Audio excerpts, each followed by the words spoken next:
Bismillahirrahmanirrahim. Assalamualaikum warahmatullahi wabarakatuh. Alhamdulillahilladzi hadana lihada wa ma kunna linahtadiya laula an hadana Allah. Wa ashhadu an la ilaha illallah wahdahu la syarika lah. Wa ashhadu anna Muhammadan abduhu wa rasuluhu. Wa sallallahu ala Muhammadin wa ala alihi wa sahbihi ajma'in. Bapak dan Ibu jamaah, saudara dan saudari, adik-adik kaum muslimin yang semoga dirahmati Allah tabaraka wa ta'ala, marilah kita untuk senantiasa bersyukur kepada Allah Subhanahu wa taala, memuji Allah Subhanahu wa taala atas segala limpahan nikmat yang diberikan oleh Allah Subhanahu wa taala. Semoga salawat dan salam akan senantiasa terlimpahkan kepada nabinya yang mulia Nabi Muhammad sallallahu alaihi wasallam, demikian juga keluarga beliau, para sahabat dan segenap umatnya yang mengikuti ajarannya hingga akhir zaman nanti. Bapak dan Ibu jamaah kaum muslimin yang semoga dirahmati Allah Subhanahu wa taala. Pada kesempatan malam hari ini kita akan melanjutkan pengajian tafsir, pembacaan kitab Tafsir Aisar At-Tafasir, buah karya Syekh Abu Bakar Al-Jazairi rahimahullah ta'ala yang wafat pada tahun 1439 Hijriah. Semoga Allah Subhanahu wa ta'ala merahmati beliau. Pada kesempatan malam hari ini, setelah kita menyelesaikan ayat demi ayat dari surat Al-Mutaffifin, dari ayat pertama berkaitan dengan orang-orang yang berbuat kecurangan, kemudian dilanjutkan berkaitan dengan keimanan kepada hari akhir. Allah jelaskan berkaitan dengan catatan amal orang-orang yang berbuat dosa, yang durhaka. Kemudian Allah Subhanahu wa taala juga menjelaskan sebab seorang itu melampaui batas hingga mereka menuduh Al-Quran itu adalah dongengan orang-orang terdahulu ketika dibacakan Al-Quran kepada mereka. dan sebabnya adalah dosa yang telah menutupi hati mereka. Kemudian pada pertemuan yang telah lalu kita membahas tentang iman kepada hari akhir. Di sana ada pembahasan berkaitan dengan dilihatnya Allah Subhanahu wa taala pada hari kiamat. Kaum mukminin akan melihat Allah Subhanahu wa taala, demikian juga ada kaum yang dihalangi tidak bisa melihat Allah Subhanahu wa taala. Selain itu, orang-orang yang demikian ini akan dimasukkan ke dalam neraka jahim. Kemudian dikatakan, itulah sebab kalian itu telah mendustakan Al-Quran. Bapak dan Ibu jamaah kaum muslimin yang semoga dirahmati Allah Subhanahu wa taala. Pada kesempatan malam hari ini kita akan melanjutkan pembacaan tafsir surat Al-Mutaffifin ayat 18 hingga ayat 21 insyaallah taala. Ya, ini adalah pembagian yang keempat. Ya. Seyogianya kita akan sampaikan ayat 18 hingga ayat 28. Tetapi kita bagi dua. Kemudian di ayat ke-22 hingga ayat 28 akan kita lanjutkan pada pertemuan yang akan datang insyaallah taala. Sebelumnya kita baca terlebih dahulu. Bergantian, saya dulu kemudian jamaah semuanya. Kita ulangi dari ayat yang pertama hingga ayat ke-21 insyaallah. A'udzu billahi minasy syaithanir rajim.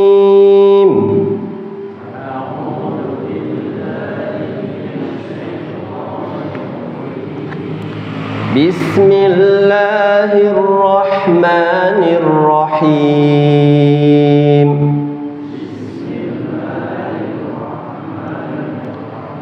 Wailul lil mutaffifin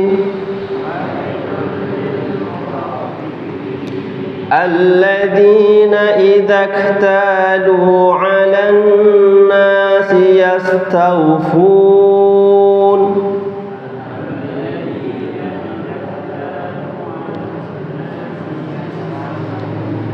wa idza kaluhum aw wazanuhum yukhsirun.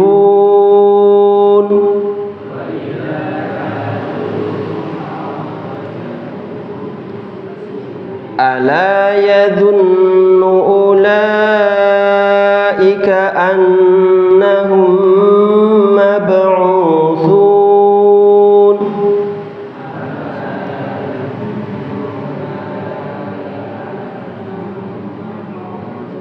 liyaumin 'adzim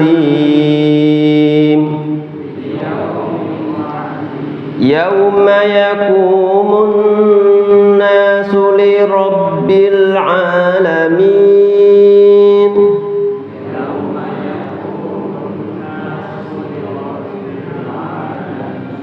kalla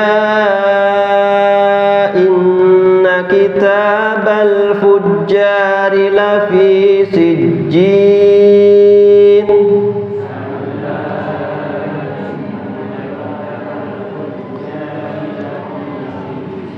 wa ma adraka ma sijjin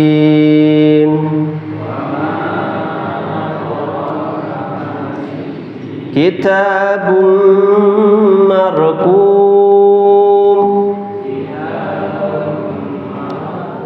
wailun yawma idzil lil mukazzibin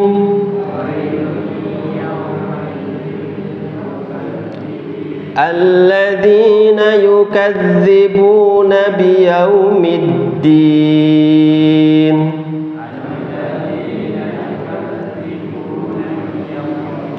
wa ma yukadzibu bihi illa kullu mu'tadin athim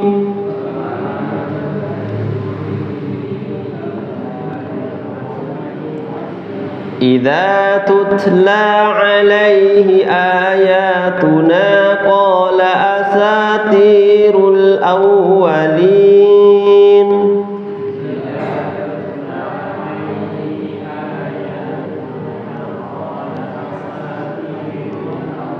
Kalla bal rana ala qulubihim ma kanu yaksibun.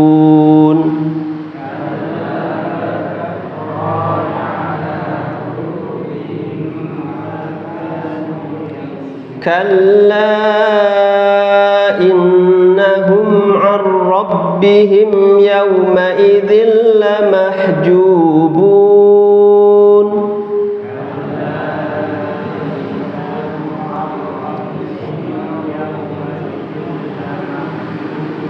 Thumma innahum lasalul jahim.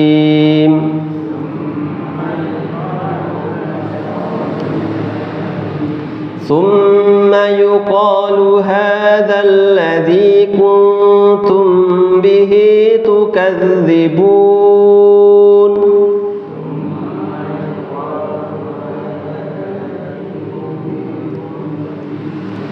كلا إن كتاب الأبرار لفي عليين.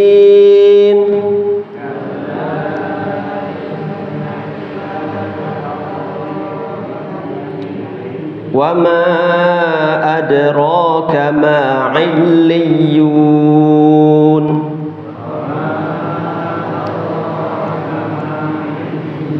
كتاب مرقوم يشهده المقربون.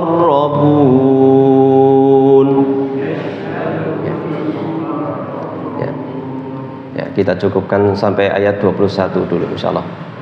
Allah Subhanahu wa taala berfirman, "Kalla inna kitabal abrari lafi 'illiyin."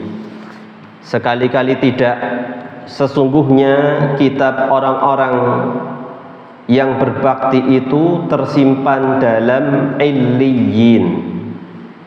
Wa ma adraka ma 'illiyun. Tahukah kamu apakah illiyin itu? Tahukah kamu apakah illiyin itu? Kitabun marqum, yaitu kitab yang bertulis, yashhaduhul muqarrabun, yang disaksikan oleh malaikat-malaikat yang didekatkan kepada Allah Subhanahu wa ta'ala. Ya. Insyaallah ayat yang selanjutnya pun masih berkaitan dengan al-abrar, yaitu orang-orang yang berbakti. Nah, sekiranya waktunya tidak cukup, jadi kita bagi menjadi dua pertemuan insyaallah ta'ala. Berkata penulis kitab tafsir Aisarut Tafasir, makna ayat, makna yang terkandung di dalam ayat-ayat di dalam surat Al-Mutaffifin ini. Kata beliau rahimahullah ta'ala, ba'da an dzakara ta'ala kitab al-fujjari wa ma khatama lahu atau wa ma khutima lahu bihi, dzakara kitab al-abrari wa ma khutima lahu bihi faqala. Setelah Allah Subhanahu wa ta'ala menyebutkan catatan orang-orang yang fajir, fujjar itu orang-orang fajir, yaitu orang-orang yang durhaka serta hal yang terkait dengannya hingga akhir yang berkaitan dengan catatan atau perbuatan-perbuatan orang yang fajir. Setelah itu maka Allah Subhanahu wa ta'ala sebutkan catatan abrar. Abrar adalah orang-orang yang berbakti hingga akhir dari keadaannya, atau berkaitan dengan bagaimana sifat-sifat mereka dan balasan-balasan yang diberikan kepada abrar ini, yaitu orang-orang yang berbakti ini. Ya. Ini adalah sebagaimana yang Allah Subhanahu wa ta'ala di ayat yang pernah kita sampaikan di sini, kalla inna kitabal fujjari lafi sijjin, dan seterusnya. Maka setelah ini pada kesempatan kali ini membahas tentang kebalikannya. Kebalikan dari fajir, orang-orang yang berbuat durhaka, adalah abror, yaitu orang-orang yang berbakti kepada Allah Subhanahu wa ta'ala. Allah berfirman, kalla inna kitabal abrari lafi illiyin, yang artinya di ayat ke-18, sekali-kali tidak, sesungguhnya kitab catatan orang-orang berbakti itu tersimpan dalam illiyin. Kalla ay haqqo. Kalla di sini yang diartikan, diterjemahkan sekali-kali tidak, maksudnya adalah yaitu benar adanya. Benar bahwa mereka berbeda dengan orang-orang fajir. Inna kitabal abror, sesungguhnya kitab orang-orang berbakti itu, maksudnya apa? Wa huwa jam'u bar. Al-abror, abror yang artinya itu orang-orang yang berbakti, itu dalam bahasa Arab itu adalah jam'u barin au barun. Jam'u bar au bar, ya. Barin atau barin. Wa huwal mu'minu alladhi barra rabbahu bi ta'atihi fi ada'i faraidihi wajtinabi nawahi wa kana shadiqan fi dzalika kitab a'mali haula'il abrari fi illiyin. Nah, kita akan membahas siapakah abror itu. Inna kitabal abror, sesungguhnya kitab catatan abror, orang-orang yang berbakti, fi illiyin, terdapat di dalam illiyin. Pembahasan yang pertama adalah abror. Abror adalah bentuk plural, bentuk jamak dari kata bar atau bar, ya. Gimana? Baik, insyaallah. Artinya apa? Yaitu orang mukmin yang berbakti kepada Rabb-nya, kepada Allah, dengan menaatinya. Bentuk baktinya mereka kepada Allah itu mentaati Allah, menaati Allah. Bagaimana caranya? Mereka menunaikan kewajiban, menjauhi larangan. Bersamaan dengan itu, dia membenarkan buku catatan amalan orang-orang yang berbakti di illiyin.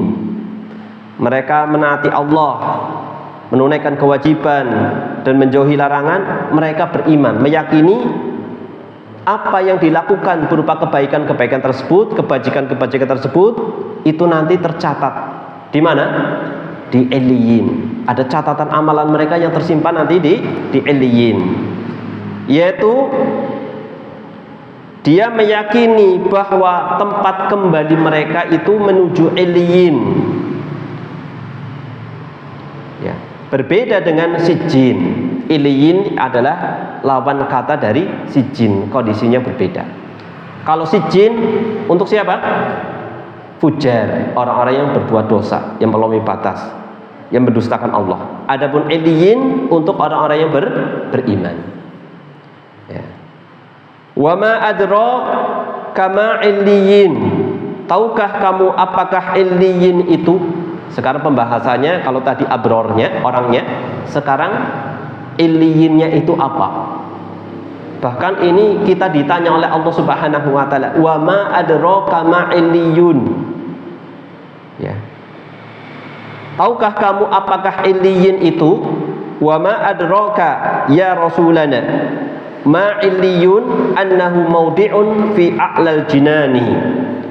Tahukah kamu wahai Rasul, wahai Rasul kami, apa itu illiyin? Di sini sebutkan yaitu suatu tempat di surga yang tinggi. Maudi'un fi a'lal jinan, tempat di surga yang tertinggi. Disebutkan oleh sahabat Al-Bara bin Azib radhiyallahu anhu. Sahabat Al-Bara bin Azib radhiyallahu anhu. Nanti pun di akhir pembahasan kita akan sampaikan riwayat yang begitu atau hadis yang cukup panjang berkaitan dengan hadis Al-Bara bin Azib radhiyallahu anhu. Beliau berkata, Rasulullah sallallahu alaihi wasallam bersabda, Illiyun fis sama'i sabi'ati tahtal arsy. Illiyin itu di langit ketujuh di bawah arsy. Di bawah arsy-Nya Allah Subhanahu wa taala. Mengenai illiyin ini ada beberapa penafsiran. Tapi tentunya penafsiran itu tidak saling kontradiksi antara satu dengan yang lainnya. Disebutkan dari sahabat Ibnu Abbas radhiyallahu anhuma, beliau bertanya kepada Ka'ab tentang sijin. Apa sijin itu? Dia menjawab, itu adalah lapis bumi yang ketujuh. Di dalamnya terdapat arwah orang-orang kafir. Ini sijin. Lalu sahabat Ibnu Abbas bertanya lagi tentang Iliyin. Apakah Iliyin itu? Dijawab, itu adalah langit ketujuh. Di dalamnya terdapat arwah kaum mukminin. Jadi sesuatu yang bertolak belakang sangat jauh sekali. Kalau sijin itu apa? Lapis bumi yang paling dalam. Adapun Iliyin adalah lapis langit yang paling tinggi, ya, yang ketujuh. Ini disebutkan oleh sahabat Ibnu Abbas radhiyallahu anhuma. Beliau radhiyallahu anhuma juga menjelaskan Iliyin adalah surga. Dalam riwayat lain dari perkataan beliau, yaitu sahabat Ibnu Abbas, beliau menjelaskan amalan mereka yaitu abrar di langit di sisi Allah. Seperti itu. Jadi Iliyin adalah tempat tercatatnya amalan mereka di langit di sisi Allah Subhanahu wa taala. Kemudian Imam Qatadah rahimahullah taala mengatakan Iliyin adalah penyangga arsy sebelah kanan. Nah, kalau tadi kata sahabat Al-Bara bin Azib itu apa beliau mengatakan? Yaitu di bawah arsy, ya.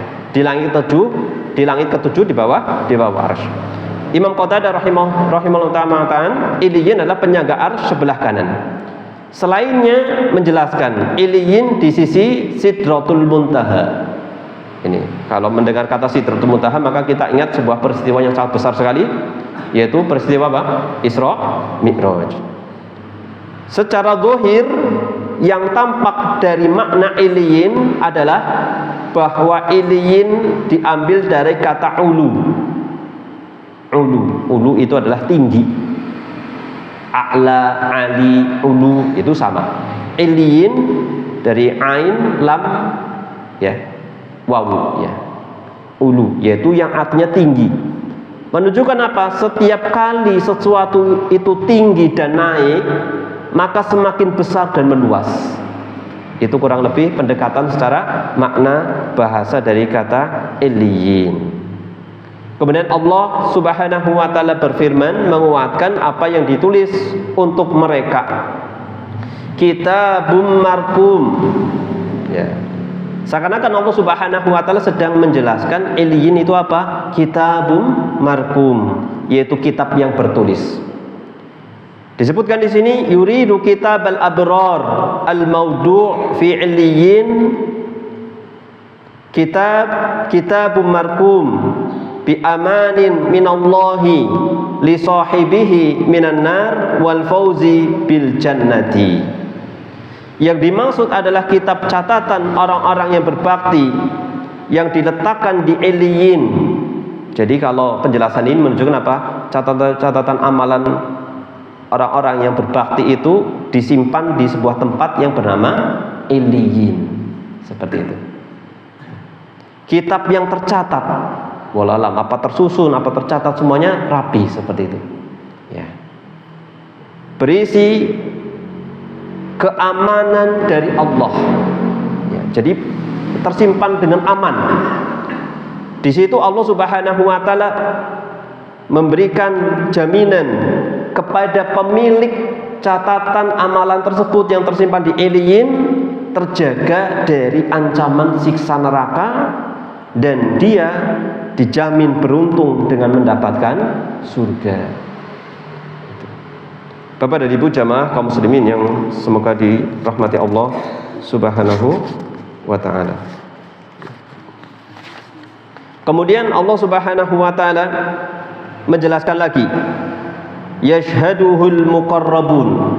Selain sifatnya kitab itu bertulis, juga yang disaksikan oleh malaikat-malaikat yang didekatkan kepada Allah Subhanahu wa taala.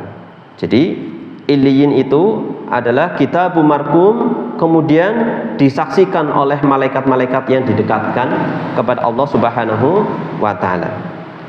Kata penulis kitab Aisarut Tafasir, beliau menjelaskan ai muqarribu kulli sama'in yahdurunahu wa yahfaduna lahu wa yashhaduna bima fihi minal amani li sahibihi minan nari wal fauzi bil jannati, yaitu malaikat yang dekat kepada Allah, mendekat pada setiap langit.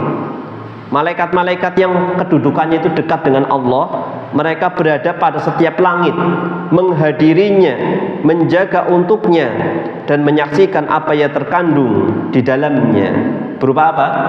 Berupa janji keamanan dari Allah bagi pemiliknya dari ancaman siksa api neraka, dan janji akan mendapatkan keberuntungan dengan mendapatkan surga. Ya. Kemudian menurut Imam Qatadah rahimahullahu taala, beliau menjelaskan mereka adalah para malaikat. Yashhaduhul muqarrabun. Al muqarrabun di sini adalah al malaikah, yaitu para malaikat. Menurut sahabat Ibnu Abbas radhiyallahu anhuma, beliau menjelaskan malaikat-malaikat yang didekatkan menyaksikannya dari setiap langit. Menunjukkan itu malaikat itu begitu banyak. Setiap langit itu ada malaikatnya. Nanti ada kisah yang kita akan sampaikan yang cukup panjang berkaitan dengan perjalanan ruh setelah ruh itu dicabut atau dipisahkan dari jasad seseorang. Ya. Jadi apa bukti di antara banyaknya malaikat? Salah satunya ini, setiap langit itu ada malaikat. Kemudian di antara bukti lagi yang menjelaskan bagaimana banyaknya malaikat, Bapak Ibu bisa melihatnya nanti di surat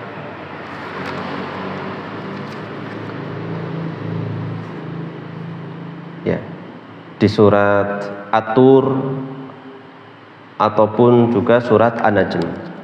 Di dalam surat At-Tur disebutkan di sini, Wat-Tur wa kitabim mastur fi raqqim mansyur wal baitil ma'mur.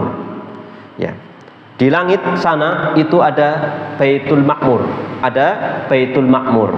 Baitul Ma'mur itu adalah masjid yang ada di langit, yang itu kalau ditarik garis lurus itu menuju ke Baitullah, ya, Baitul Haram, ya, yaitu Ka'bah seperti itu, Masjidil Haram.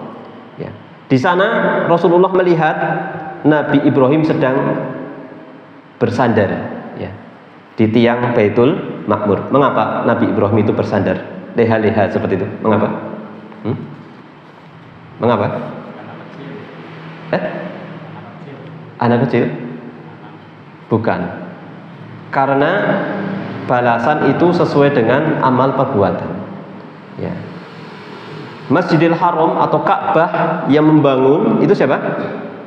Nabi Ibrahim alaihissalam. Demikian juga Nabi Ismail. Membangun atau meninggikan. Ya, seperti itu. Maka beliau dibalas oleh Allah Subhanahu wa taala, dimuliakan seperti itu. Berada di Baitul Ma'mur yang ada di langit. Karena ketika ditarik garis lurus itu menuju ke Masjidil Haram atau di Ka'bah seperti itu. Nah, ini. Wallahu taala alam bisawab.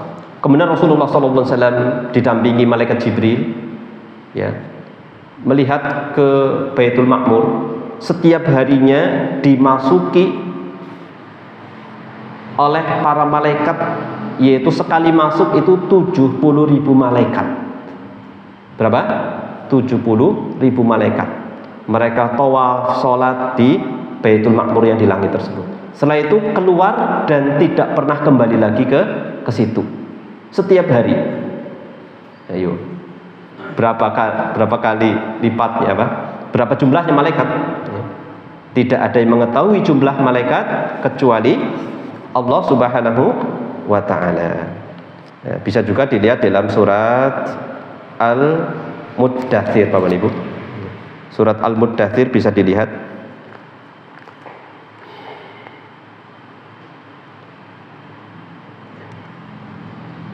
Wa ma ya'lamu junuda rabbika illahu. Tidak ada yang mengetahui pasukan malaikat, pasukan Allah, yaitu para malaikat, kecuali Allah itu sendiri. Tidak ada yang mengetahui jumlah malaikat kecuali Allah Subhanahu wa ta'ala. Itu gambarannya tadi. Rasulullah melihat, menyaksikan ada 70.000 malaikat setiap harinya masuk, mereka sholat dan tawaf, kemudian keluar di hari itu dan tidak kembali lagi. Setiap hari itu 70.000. Ya. Dari dulu sampai sekarang seperti itu, sampai hari kiamat seperti itu. Nah, ini menunjukkan jumlah malaikat yang begitu banyak. Bapak dan Ibu jamaah kaum muslimin yang semoga dirahmati Allah Subhanahu wa taala.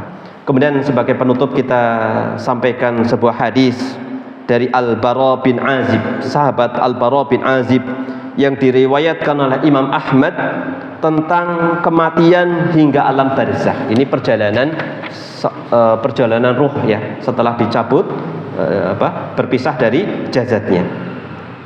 Imam Ahmad meriwayatkan dari sahabat Al-Bara bin Azib radhiyallahu anhu, ia berkata, kami keluar bersama Nabi sallallahu alaihi wasallam mengantarkan jenazah seorang laki-laki Ansor hingga kami tiba di kuburan maksudnya.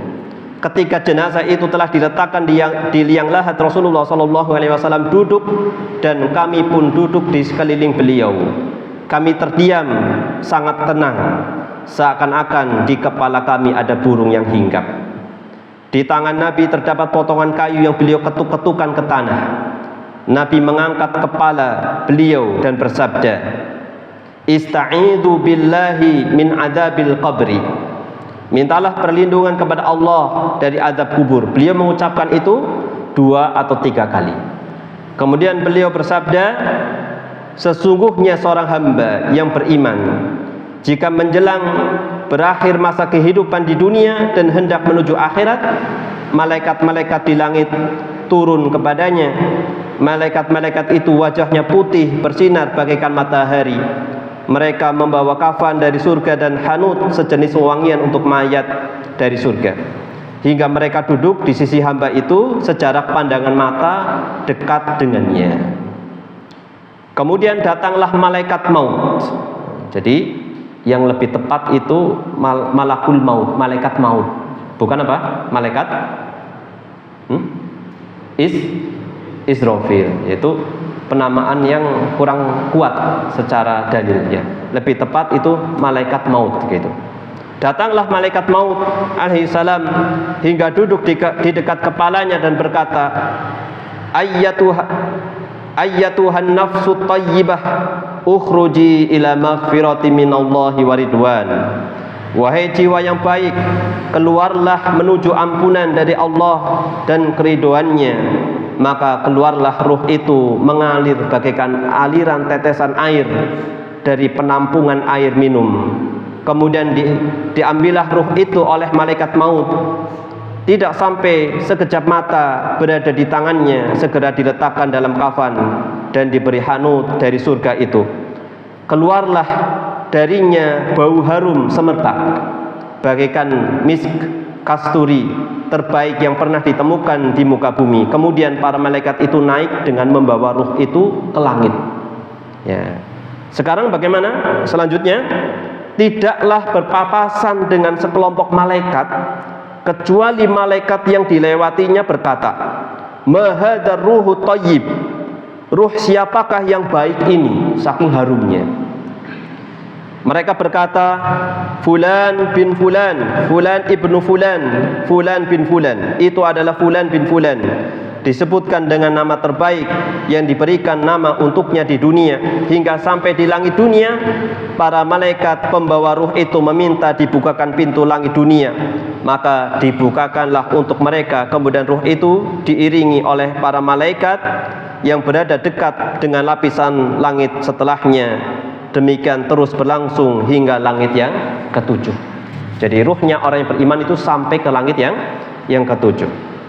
Kemudian Allah Subhanahu wa taala berfirman, "Uktubu kitab abdi fi illiyin wa'iduhu ilal ardi fa inni minha khalaqtuhum wa fiha u'iduhum wa minha ukhrijuhum taratan ukhra." Tuliskanlah kitab untuk hambaku ini di Illiyin. Tuliskanlah di Illiyin. Siapa hambaku ini? Yaitu hambanya Allah yang bagaimana? Yang abror, yang berbakti, yang taat kepada Allah, yang beriman, yang bertakwa kepada Allah Subhanahu wa taala. Dan kembalikanlah ia ke bumi setelah dicatat amalannya di Illiyin, dikembalikan ke bumi lagi. Karena dari bumilah aku menciptakan mereka, padanya aku kembalikan mereka, dan dari bumilah mereka akan dikeluarkan pada kali yang lain. Maka dikembalikanlah ruhnya pada jasadnya. Kemudian datanglah dua malaikat yang mendudukkan orang itu dan bertanya, "Man Rabbuka?" Ya, dua malaikat tadi bertanya, "Man Rabbuka?" Siapa Rabbmu? Orang tadi menjawab, "Rabbi Allah." Rabbku adalah Allah. Kemudian kedua malaikat itu bertanya lagi, "Wa ma dinuka?" Apa agamamu? Dia menjawab, "Diniyal Islam." Agamaku adalah Islam. Kemudian dua malaikat tadi bertanya lagi, "Ma hadzal rajulul ladzi bu'itsa fikum?" Siapakah laki-laki ini yang diutus untuk kalian? Orang itu berkata, "Huwa Rasulullah sallallahu alaihi wasallam." Dia adalah Rasulullah sallallahu alaihi wasallam. Kedua malaikat itu berkata, "Wa ma ilmuka?" Apa sumber ilmumu sehingga beriman demikian? Orang itu menjawab, "Qara'tu kitaballah fa amantu bihi wa saddaqtu." Aku membaca kitabullah, kemudian aku beriman dengannya dan membenarkannya. Kemudian ada yang berseru di langit, "Hambaku telah benar. Hamparkanlah permadani untuknya dari surga dan pakaikanlah, berikanlah pakaian untuk pakaian dari surga, untuknya pakaian dari surga. Bukakanlah untuknya pintu menuju surga sehingga hawa dan aromanya menerpanya. Dilapangkanlah tempat tinggalnya di kuburnya sejauh mata memandang." Jadi di antara nikmat kubur bagi orang yang beriman itu apa? Kuburannya itu diluaskan, dilapangkan sejauh pandangan mata. Kemudian datanglah seorang laki-laki yang rupawan, berpakaian indah, beraroma wangi. Lelaki itu berkata, "Bergembiralah dengan hal yang menggembirakanmu. Ini adalah hari yang engkau dijanjikan dengannya." Orang itu berkata, "Siapakah engkau yang berwajah rupawan?" Lelaki itu berkata, "Aku adalah amalanmu yang soleh." Orang itu berkata, "Wahai Rabbku, aqimis sholah." Segera tegakkanlah aqimil kiamah.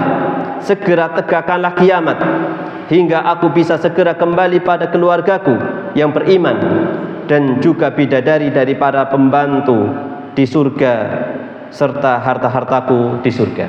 Ini gambaran perjalanan ruh orang yang beriman hingga di alam kubur. Kemudian kisah tentang orang yang kafir yang berikutnya sudah kami sampaikan secara ringkas, yaitu ya, dibawa, dicabut nyawanya dengan keras, kemudian dibungkus dengan